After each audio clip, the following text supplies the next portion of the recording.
দেখুন, এই হাদিসটা শুনলে মনে হয় বাহ্যিক হয়তো বা মুখের একটা কথার কারণেই সে জাহান্নামে চলে গেল। আসলে বিষয়টা এমন নয়।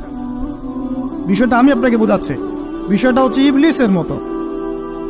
ইবলিস কিন্তু শুধু মন থেকেই বলেনি যে খলাকতানি মিন নার ওয়া খলাকতাহু মিন তিন, আমি কেন তাকে সিজদা করব আদমকে, আদম তো মাটির তৈরি আর আমি তো আগুনের তৈরি। এটা ইবলিসের শুধু মৌখিক স্টেটমেন্ট ছিল না, কারণ কি ছিল? আবা ওয়াস্তাকবারা, সে উদ্ধত হয়েছিল, অহংকার প্রদর্শন করেছিল। ভিতর থেকে ইন্টারনালি সে অহংকারী ছিল, সে আন্ডার এস্টিমেট করে কথাটা বলেছে, শুধু মৌখিকভাবে বলে নাই। কিন্তু ঠিক এই ব্যক্তির ঘটনা এমনই, সে মন থেকে অহংকারী হয়ে উঠেছিল, যদিও বা সে আবেদ ছিল। এখানে আমরা যারা প্র্যাকটিসিং মুসলিম হওয়ার চেষ্টা করছি, আমাদের জন্য এখানে নিদর্শন আছে।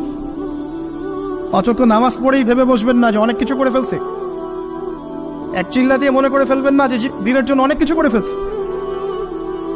একটা হজ করেছেন, ওমরা করেছেন, সিয়াম রেখেছেন, দিনের জন্য দান সৎকা করেছেন, একটা মাদ্রাসা মসজিদ করেছেন, ভেবে বসবেন না আপনি সব অনেক কিছু করে ফেলেছেন এবং অন্যরা সব ককরোচ তেলা পোকা, ওরা জাহান্নামে যাবে, এমনটা মনে করবেন।